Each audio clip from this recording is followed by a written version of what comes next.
Now on the phone is the governor of the great state of North Carolina, Pat McCrory. McCrory is with us, and he has just as of now declared a state of emergency. Governor, first of all, thoughts and prayers go out to everybody in your state.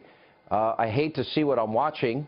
I'm very upset at so many people rushing to judgment here. Can you corroborate? Have you talked to the police chief? Can you corroborate what he said earlier today is true, that in fact a gun was found in this particular case and it wasn't a book? That's correct. And I know this police chief. I was mayor of Charlotte for 14 years, from 1995 to 2009. I knew this police chief when he was a beat cop. He's one of the best there is, and I trust him immensely. And now that I'm governor of North Carolina, I'm going to do everything I can to support him and these police officers who are catching total abuse on the streets of a city that I love. And I've just declared a state of emergency.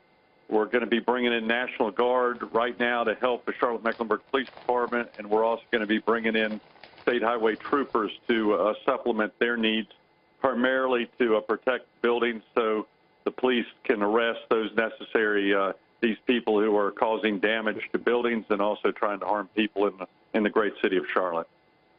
Governor, I have a lot of close friends in North Carolina, in Winston-Salem and elsewhere, and including Charlotte.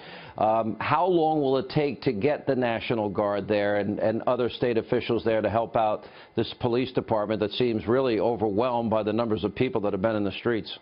Well, we've got some on the ground right now, but you're probably talking about several hours because you got to make sure when they get there. I mean, they're not far by, but you've got to make sure there's coordination and they go to the right places because you don't want them to just rush in. You want it to be planned, and we're going to be working very closely with the chief of police there. And I've got I've been on the phone basically all day waiting for the directive, and I've had people getting prepared for this since 7 o'clock this morning, frankly, coming from all over the state. Governor, have you heard from the president of the Have you heard from the President of the United States yet? I have not, no. Yeah. Let me ask you this, because I think this is very important. What does it mean? Would that mean a curfew in the city of Charlotte, sir?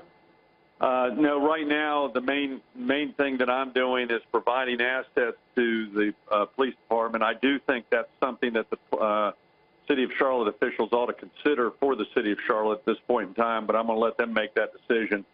As mayor for 14 years, I had some similar circumstances, although social media has changed dramatically since that point in time. And social media makes this much more difficult on police because of the activity that could be coordinated through social media. And frankly, the 24-hour news cycle doesn't help either because a lot of these people are playing the cameras. And in some areas, even in downtown Charlotte, we have a lot of media there. And where some of them even outnumber some of the protesters, so there's some of that problem too. And we have similar problems throughout the United States. So a lot of these people are playing to cameras, and I encourage the media not to let them play to the cameras because that just puts our police in jeopardy. And that's what I care about right now is our very brave police officers. And it's a very, very stressful situation. And I'm going to do everything I can to protect our city, our state, and especially support our police during this time. Well, Governor, we certainly support that goal of yours. Let me go back and talk about the Charlotte police chief. I believe his name is Kurt Putney. And he said he was very, very firmly today. He disregarded all of these, the differing narratives that have emerged, neighborhood residents saying that the man that was killed here, Keith Lamont Scott, was carrying a book. You have been able to confirm with the police chief that, in fact, a gun was apprehended from that individual? That is my understanding in talking to city officials, but it'd be safer for me as governor to let the city officials respond. And I think it's very important for me to defer the details to the chief or to the mayor. I think it's very dangerous in these types of situations to have too many spokesmen. And I'm a former mayor, and I've never wanted the governor to be deferred to that's further away from the situation. I trust this police chief. He's got an excellent force there. And I've worked with him many years, and I used to ride with the police in Charlotte. It's a great city. And it is a great city. I've been there. I've been there, Governor. It's a great city. I agree. Let me ask this. Can you confirm one piece of information for us?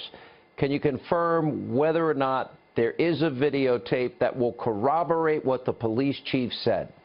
I will not. I will not confirm that because I think it's up to the police chief to give those direct answers, or the mayor, and I'll let them deal with that. My job is to help the mayor and the police chief in protecting their city and protecting our state, and that's my major concern right now during this next 24, 48 hours. And it's very sad to see some people whose only interest is to cause trouble, and that's a very small minority of people in Charlotte. And some of these people are coming in from outside, driven by social media, and frankly, want the publicity for devious reasons. So my main concern is our police officers right now as we speak. Are you confident, Governor, that with the extra resources you're providing by declaring a state of emergency, that this will be the last night of trouble like we've seen the last two nights? That would not be a prediction that I would be able to make, because I've had these situations before as a mayor for 14 years, and I think that's a prediction that would be unwise to make, because it is not an exact science, especially with a social media environment in which people can coordinate very quickly, any place, anywhere, not just in Charlotte, but throughout the United States. But my job is to protect the people of North Carolina and support our police, and hopefully we'll be arresting very shortly many more of these, the few agitators, because in the numbers that we see, it's actually a very small number of people causing a great deal of pressure and harm to our police on the streets right now. Governor, if there is a videotape, and this now becomes an issue because it's an ongoing investigation, and you don't want to taint the jury pool. Yeah, I got to get to work. With all due respect, Governor. I got to get to work. I've got. We appreciate you being with us. The National Guard, so I appreciate it, guys. Yes, sir. Thank you very much. Thank you.